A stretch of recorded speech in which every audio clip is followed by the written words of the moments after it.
네, 오늘은 교회 달력으로 새로운 한 해가 시작하는 대림절입니다. 우리 초대교회 사람들은요, 이 대림절 기간 동안 뭐라고 인사했는지 혹시 아세요? 마라나타라고 인사했습니다. 혹시 그럼 마라나타의 뜻도 알고 계십니까? 일부 예배 때는 다 맞추시던데요. 알고 계시죠? 예수여, 주 예수여, 곧 오시옵소서라고 하는 뜻의 아람어입니다. 대림절 기간 동안에는 제가 할렐루야 대신에 마라나타 하면 변함없이 큰 소리로 아멘 하며 화답해 주시기를 바랍니다. 마라나타! 작은데요? 네. 이게 작아졌죠? 분명히 컸었는데요. 네, 좋습니다. 다시 한번 해보겠습니다. 마라나타! 좋습니다. 만족하겠습니다. 네. 저는 종종, 이제 싱가포르에 온 지 한 2달 정도 됐거든요. 아직도 초보죠. 근데 저 스스로도 나는 아직 멀었다고 생각할 때가 있습니다. 언제냐면요. 아침에 딱 일어났을 때 너무 햇살도 맑고 밝은 아침인 겁니다. 그래서 그 날씨만 믿고 그냥 출근했다가 이 우기에 저녁에 어떻게 되었을까요? 네, 비를 쫄딱 맞고 퇴근했습니다. 그러면서 저는 난 아직 멀었구나. 난 아직 싱가포르에 살 자격이 안 되는구나. 뭐 이런 생각을 했습니다. 그래서 요즘은요, 무조건 아침에 일어나면 어플부터 켭니다. 아침엔 맑아도 저녁에 비가 올 수 있으니 비가 소식이 있으면 우산부터 챙겨 놓으려고 하는 거죠. 근데 그럼에도 불구하고요, 우산을 문 앞에 이렇게 문고리에 걸어 놓는데도요, 그런 날이 꼭 있습니다. 어떤 날일까요? 우산을 놓고 오는 겁니다. 이게 문에 걸어 놨는데도요, 우산을 놓고 오는 날이 꼭 있습니다. 멀리 가버렸으면 어쩔 수 없지만 엘리베이터 기다리다가 깨달으면 어떻게 하시나요? 다시 가서 우산부터 챙겨 오시죠. 대림절기는요, 꼭 그런 날인 겁니다. 다시 우산을 챙겨 오는 날인 겁니다. 우리에게 너무나도 정확한 100% 정확한 일기예보를 해주셨거든요. 그렇기 때문에 나에게 내가 지금 우산을 두고 나오진 않았는지 돌아보는 시간 같은 계절이 바로 이 대림절기입니다. 혹시 그럼 예수님은 우리에게 어떤 일기예보를 주셨을까요? 성경이 66권인데요. 66권 맨 마지막 구절, 그 약속의 말씀, 일기예보입니다. 우리 함께 같이 읽어보도록 하겠습니다. 앞에 나와 있습니다. 시작. 이것들을 증언하신 이가 이르시되 내가 진실로 속히 오리라 하시거늘 아멘. 주 예수여 어서 오시옵소서. 주 예수의 은혜가 모든 자들에게 있을지어다. 아멘. 네, 예수님의 약속입니다. 예수님의 일기예보는 뭐냐면요, 내가 곧 속히 오리라는 것입니다. 이것이 우리에게 주신 약속이고요, 100% 정확한 일기예보입니다. 우리도 매번 사도신경을 외우면서 고백하죠. 예수님은 하나님 우편에 앉아 계시다가 다시 오신다는 겁니다.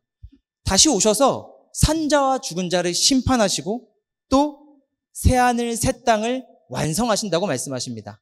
이 새하늘 새 땅 너무 좋은 단어인데요, 우리가 빼앗긴 것 같습니다. 신천지에게. 새하늘 새 땅 완성하신다고 말씀하셨죠. 그 나라는 그런 나라입니다. 더 이상 죽음도 고통도 눈물도 없는 아름다운 천국이 비처럼 임할 것이라는 하나님의 약속입니다. 대림절은 그런 날입니다. 2000년 전에요, 구약시대 때 예언되었던 많은 내용들이 정말로 성취되어서 예수 그리스도께서 아기 예수로 오신 그 날처럼 이제 예수님이 약속하신 그 하나님의 나라 완성하시러 다시 반드시 오신다는 것을 믿음으로 기다리는 절기가 대림절기입니다. 그런데 그렇습니다. 우리가 일기예보를 다 듣고서도 종종 우산을 놓고 나오는 것처럼 예수님이 다시 오실 것을 믿고 있으면서도 예수님이 다시 오실 그날에 준비되지 못했을 때가 있다는 겁니다. 그래서 대림절기는요, 다시 우산을 챙기러 가는 겁니다. 내가 정말 다시 오실 예수 그리스도를 맞이할 준비가 되었는지, 주님이 비처럼 임할 하나님의 눈물도 슬픔도 아픔도 없는 그 나라에 내가 준비되어 있는지를 돌아보고 믿음의 우산을 챙겨오는 날이 바로 대림절기라는 것입니다. 나를 돌아보고 다시 오실 예수님을 맞이할 준비를 하는 시간, 이 4주간의 대림절기인데요. 그럼 이 예수님을 맞이할 준비는 도대체 어떻게 해야 하는 걸까요? 믿음의 우산을 챙겨오라는 그 은유는 도대체 뭘 말하는 걸까요? 이미 우리 믿음의 선배들께서요, 이 대림절기에 어떻게 해야 하는지를 하나하나 다 준비해 주셨습니다. 여기 있는 바로 이 대림의 초가 바로 그것입니다. 이 앞에 4개의 초가 있거든요. 대림절 초입니다. 첫째 주, 둘째 주, 셋째 주, 넷째 주, 그리고 마지막 성탄에는 이 흰색 초, 부활초를 우리가 함께 밝히게 됩니다. 각 초마다 의미가 있는데요. 이 첫 번째 초의 의미는 혹시 뭔지 아실까요? 이 첫 번째 초. 기억해 주십시오. 이 첫 번째 초는요, 소망의 초입니다. 소망의 초. 오늘 우리는 첫 번째 촛불을 밝히면서요, 소망의 촛불을 밝히며 나의 소망을 하나님의 꿈과 비전에 맞춰 조율하는 시간입니다. 저와 여러분이 이번 한 주 대림절기를 지내면서요, 나의 소망이 어디를 향해 있는지를 돌아보기를 원합니다. 그리고 내가 정말 무엇을 바라고 원하고 기대하며 살고 있는지를 한번 조율해 보시기를 바랍니다. 하나님의 비전을 향해서 나의 소망을 조율하는 거룩한 주간이 되시기를 축복합니다. 오늘 함께 보신 말씀, 이사야서의 말씀은 그런 말씀입니다. 이사야 선지자는요, 남유다에서 활동하던 선지자였습니다. 학자들은 대개 오늘 말씀의 배경을요, 아하스 왕과 히스기야 왕 초기, 아하스 왕 말기 시대와 히스기야 왕 초기 시대의 어디쯤으로 예상하는데요. 제가 그림처럼 보여드려서 아시겠지만 아하스 왕은요, 말 그대로 악한 왕이었습니다. 하나님보다 제국의 힘을 더 의지해서요, 주변 아수르 제국에 조공을 바치는 게 그의 외교 정책이었고요. 각종 우상 숭배를 다 끌어들여 와서 아수르에 보기에도 그냥 멋진 나라처럼 보이는 것이 그의 꿈이었습니다. 반면 히스기야는 어떤 사람이었냐면요, 종교 개혁을 일으키고 산당을 무너뜨리는 선한 왕이었습니다. 이렇게 이스라엘이 바닥을 쳤다가 다시 회복되는 시대에 있던 선지자였단 말입니다. 그때 하나님은 이 이사야 선지자의 입을 통해서 무엇을 제일 먼저 말씀해 주셨을까요? 이스라엘 민족이 바닥을 치고 이제 막 회복하려고 했을 때 이사야 선지자의 입을 통해서 하나님은 무엇을 선포해 주셨을까요? 하나님이 제일 먼저 하신 것은 무엇이냐면요, 하나님의 꿈을 알게 하셨습니다. 하나님의 꿈을 알려주신 겁니다. 하나님의 꿈은 무엇일까요? 오늘 말씀에 나와 있습니다. 3절 말씀입니다. 3절 말씀, 하나님의 꿈인데요, 우리 한번 같이 읽어보도록 하겠습니다. 시작. 백성들이 오면서 이르기를, 자, 가자. 우리 모두 주님의 산으로 올라가자. 야곱의 하나님이 계신 성전으로 어서 올라가자. 주님께서 우리에게 주님의 길을 가르치실 것이니 주님께서 가르치시는 길을 따르자 할 것이다. 율법이 시온에서 나오며 주님의 말씀이 예루살렘에서 나온다. 아멘. 이것이 바로 하나님의 꿈입니다. 이스라엘이 바닥을 치고 다시 회복하려고 할 때 하나님의 꿈에 대해서 알려주시는데요, 하나님의 꿈은 바로 이겁니다. 사람들이 하나님의 성전을 향해 예루살렘 성전으로 올라가는 것입니다. 또 말씀을 막 사모하면서 올라가는 겁니다. 그래서 오늘 그 성전에서 선포될 말씀을 내가 가지고 헌신과 순종을 다짐하는 예배자들이 모이는 것, 그것이 하나님의 꿈이었습니다. 그리고 이 하나님의 꿈, 이어지는 4절 말씀에서는요, 하나님의 꿈대로 돌아온 이 예배자들이 세우는 나라를 보여주시죠. 어떠한 세상을 하나님이 꿈꾸시는지를 보여주는 겁니다. 그 나라는 이와 같습니다. 사람들 사이에 분쟁과 다툼이 해결됩니다. 나라와 나라 사이에 전쟁이 사라집니다. 그래서 더 이상 칼과 창이 필요 없어진 겁니다. 칼과 창을 쳐서 농기구를 만드는 평화의 세상을 주님이 비전으로 우리에게 품게 하십니다. 이것이 바로 하나님의 꿈과 하나님이 보여주시는 비전입니다. 하나님의 꿈은 대단한 거 아닙니다. 예루살렘으로 헌신을 다짐하는 예배자들이 올라오는 것입니다. 그리고 그들이 함께 만들어갈 세상이 우리의 비전인 겁니다. 다툼이 없고 분쟁이 없고 전쟁이 없는 평화의 나라 말입니다. 그런데 우리가 여기서 한번 생각해 볼 것이 있습니다. 이사야가요, 그 입술을 통해서 하나님의 꿈을 선포하고 하나님 나라의 비전을 선포했는데요, 그가 살던 정말 시대의 상황은 어떠했냐는 것입니다. 이제 막 바닥을 치고 회복하는 순간이었으니까요, 여전히 하늘 비전과는 거리가 먼 저 바닥에 있던 시대였습니다. 정말 대단히 절망적인 시대였다는 겁니다. 사람들이 어떻게 했냐면요, 우상을 숭배하다가 자기 자녀마저도 불 가운데에 지나가게 만들었습니다. 불 가운데에 지나가게 만드는 것이 무엇인지 아십니까? 아들을 불에 던져버리는 겁니다. 나의 욕심을 이루기 위해서 말입니다. 돈과 권력이 있는 자들이 있었습니다. 위정자들이 있었습니다. 그런 사람들은요, 하나같이 다 재판을 쥐고 흔들면서 자기 맛대로 재판을 굽게 만들었습니다. 또 외교적으로는 어땠냐면요, 하나님 의지하지 않았습니다. 하나님 필요 없었습니다. 이집트에 붙어 먹을지, 아수르에 붙어 먹을지, 제국의 힘이 더 필요한 시절이었습니다. 그런데 저는요, 이 말씀을 묵상할 때마다, 이 이사야의 배경을 묵상할 때마다요, 꼭 지금 우리의 시대와 겹쳐 보이더라고요. 그런 일들이 분명히 있지 않습니까? 부모님의 잘못된 욕망과 교육열로 나의 그런 잘못된 그런 것들을 투사하면서 자녀를 불길 가운데 지나가게 만드는 겁니다. 자녀가 원치 않는 교육임에도 불구하고 자녀를 그 불길 가운데 지나가게 하면서 나의 욕심을 이루는 잘못된 교육관들이 분명히 존재합니다. 또 그런 사람들이 여전히 존재합니다. 힘과 권력을 가지고 돈을 가지고 재판을 붙게 하는 일들이 지금도 뉴스에서 흘러나옵니다. 이런 시대에 사람들이 무엇을 소망하며 살게 될까요? 나도 내 자녀를 불 가운데 지나가게 만들어야겠다. 그것이 자녀를 위한 길이라고 착각하며 살아갑니다. 나도 힘과 권력 한번 쥐어보고 재판마저 붙게 하는 그런 권력을 한번 쥐어보고 싶다. 그런 것들을 소망하며 살아가는 겁니다. 완전히 소망이 뒤틀려 버린 시대가 이사야 때만이 아니라 지금 우리도 그런 시대를 살아가고 있는 겁니다. 바로 이 시대에 하나님은 우리의 소망을 바로잡아 주십니다. 대림절을 어떻게 살아야 할까요? 오늘 하나님의 소망을 받고 하나님의 비전을 선포했던 이사야는 이렇게 살았습니다. 재판을 쥐락펴락할 파워를 모두가 꿈꾸는 나라에서 그는 재판을 주무르는 자들, 힘 가진 사람들을 책망했습니다. 그리고 잘못된 재판을 고발했습니다. 제국을 의지하면서 조공을 바치며 살아남는 그 삶 가운데 그는 하나님을 의지하고 말씀에 순종하라고 가르쳤습니다. 완전히 시대를 거스르며 살았던 겁니다. 다들 힘과 권력을 꿈꾸고 다른 제국들의 조공을 바치며 사는 그 시대에 재판을 굳게 하지 말라고 정의와 평화를 노래하며 이사야 선지자는 살았던 겁니다. 어떻게 되었을까요? 어떻게 되었을까요? 시대를 거스렀던 이 인물 어떻게 됐냐면요. 그가 히스기야를 만나게 됩니다. 그가 히스기야를 만나게 됩니다. 그리고 히스기야는 그 시대의 상황들의 이야기가 아니라 이 바로 이사야 선지자의 외치는 소리를 듣고 나라를 변화시키기 시작합니다. 부정부패를 척결하고요. 산당을 부숴버리고 심지어는요. 아수르가 침략해 들어왔습니다. 이 히스기야 왕 아빠였던 아하스 때는 아주 아수르 보기에도 아주 우상숭배도 하고 자기들에게 조공을 바치고 잘 살았는데 히스기야가 왕이 되니까 조공을 딱 끊어버린 겁니다. 안 되겠다. 본보기를 보여줘야겠다. 이 이스라엘을 쳐들어옵니다. 남유다를 포위해버립니다. 그때 이 히스기야가 어떻게 했을까요? 이 절체절명의 위기에서 히스기야는요. 끝까지 하나님 아버지의 말씀을 듣고 히스기야의 말을 듣고 두 손 잡아 기도하러 동굴로 들어갑니다.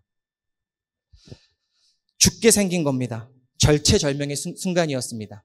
그가 평생 보고 자랐던 것은 아하스 아빠의 모습이었습니다. 조공을 바치고 힘을 가지면 나쁜 사람, 약한 사람들 괴롭히며 사는 것이 잘 사는 인생인 줄 알았던 삶이었는데 그 모든 자기가 보았던 삶이 아니라 히스기야 예언자의 말씀대로 바로 히스기야가 이사야의 말씀대로 살았던 겁니다. 그리고 성경은요. 이 히스기야 왕을 이렇게 평가합니다. 선하고 아름다운 왕이라고 평가합니다. 사랑하는 영광의 성도님들, 하나님은 우리의 삶을 어떻게 바라보실까요?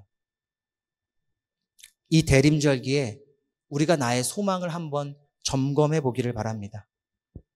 어느 대학에 가고 어느 직장에 들어갈지, 얼마만큼 연봉을 받고 내 사업을 얼마만큼 키워낼지 맞습니다. 대단히 중요합니다. 정말 중요합니다. 그런데요, 이 모든 것이 우리 인생의 소망이고 비전일 수 없습니다. 이 모든 것은요, 하나님이 우리에게 주신 비전과 소망을 향해 가는 계단일 뿐입니다. 얼마만큼 연봉을 받고 대학에 가고 어느 직장에 들어가고 이 모든 것은요, 우리의 꿈일 수 없습니다. 세상 사람들은 그런 것을 꿈꿀 수 있겠지만 그리스도인들에게 그것은 꿈이 아닙니다. 하나님이 우리에게 주신 비전과 소망을 향해 나아가는 계단일 뿐입니다. 혹시 오스카 신들러라는 분을 알고 계십니까? 딱 보면 어떤 사람처럼 보이십니까? 저기 앞에 나와 있는 사람이 오스카 신들러인데요. 영화로도 제작됐었죠. 제가 일부 예배 때 물어보니까 80년대생까지는 아시더라고요. 영화 때문에. 근데 90년생, 00년생부터는 잘 모르시더라고요. 오스카 신들러는요. 스티븐 스필버그가 제작했던 신들러 리스트의 주인공이기도 한데요. 그는 독일인이었습니다. 그리고 나치 시대였습니다. 그런데 무려 1200명의 유대인을 살려준 의인으로 알려져 있습니다.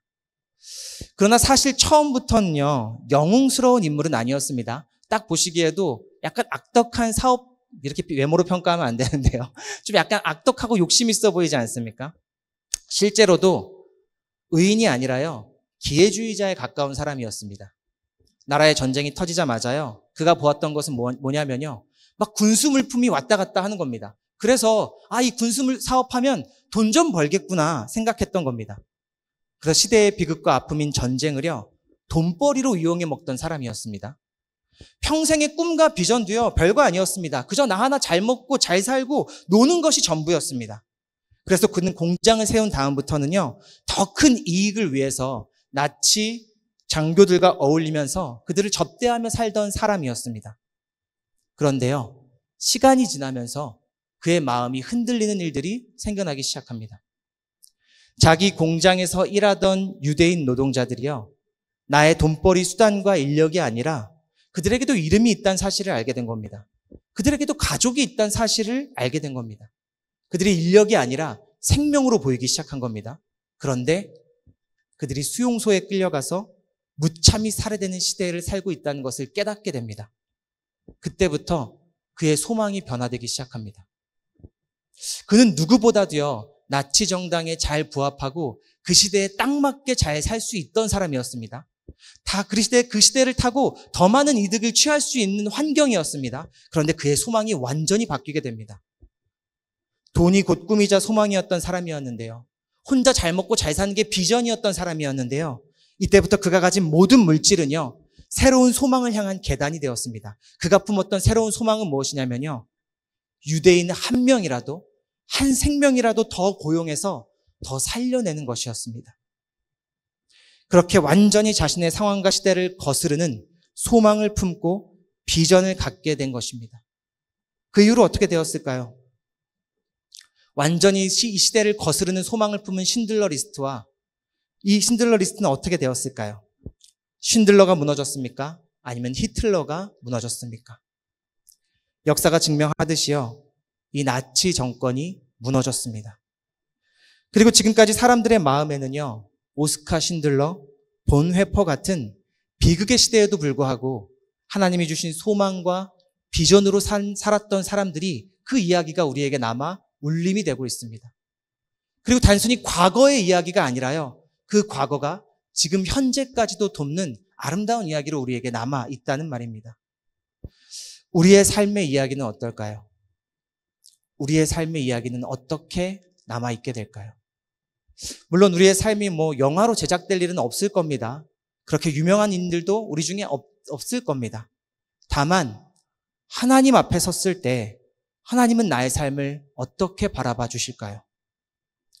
저와 여러분은요, 하나님이 주신 소망과 비전을 붙들고 하나님의 위대하신 역사에 한 구절을 세우는 거룩한 삶이 되시기를 주님의 이름으로 축복합니다. 자, 그럼 이번에 하나님이 주신 소망을 품은 또 다른 선지자, 우리 예레미야의 말씀을 같이 보면 좋겠는데요. 우리 예레미야 29장 4절과 6절의 말씀 함께 보도록 하겠습니다. 예레미야 선지자의 말씀 우리 함께 보도록 하겠습니다. 함께 읽습니다. 시작. 나 만군의 주 이스라엘의 하나님이 말한다. 내가 예루살렘에서 바빌로니아로 잡혀가게 한 모든 포로에게 말한다. 너희는 그곳에 집을 짓고 정착하여라. 가수원도 만들고 그 열매도 따먹어라. 너희는 장가를 들어서 아들, 딸을 낳고 너희 아들들도 장가를 보내고 너희 딸들도 시집을 보내어 그들도 아들, 딸을 낳도록 하여라. 너희가 그곳에서 번성하여 줄어들지 않게 하여라. 아멘. 선지자 예레미야에게는 별명이 하나 있습니다. 눈물의 선지자 예레미야라는 별명인데요. 정말 그는 울지 않고는 예언할 수 없던 시대를 살았습니다. 왜냐면요, 나라를 정말 너무 사랑했는데요, 그 나라가 망조가 된 겁니다. 위정자들은 다 부패했고요, 하나님을 섬기는 사람들은 없고요, 다 우상 숭배하는 겁니다. 나라가 망하게 생겼습니다. 나라를 사랑했지만 나라의 멸망을 선포하고 예언할 수밖에 없어서 매일같이 눈물을 흘리며 예언했던 선지자가 바로 이 예레미야입니다. 그런데 그 예레미야가요, 참 신기한 예언의 말씀을 줍니다. 너희 이제 곧 망하게 된다. 바벨론이 쳐들어와서 포로로 끌려가게 된다. 그런데 포로로 끌려가면 그 자리에서 너희 이전처럼 똑같이 과수원도 짓고 자녀도 낳고 잘 살아야 한다라고 이야기하는 겁니다. 포로가 되었는데 불구하고요, 지금처럼 똑같이 자녀도 낳고 아이도 낳고 과수원도 짓고 거기서 뿌리 내려서 잘 살아야 한다고 예언하는 겁니다. 그런데요, 그 당시에 어떤 사람들이 있었냐면요, 이렇게 예언하는 사람들이 있었습니다. 야, 걱정하지 마. 바벨론이 쳐들어와서 포로로 끌려가도 2년이면 끝나. 2년이면 우린 돌아오게 될 거야. 그렇게 예언하는 거짓 선지자들이 있었습니다. 사람들은 누구의 말이 더 듣기 좋았을까요?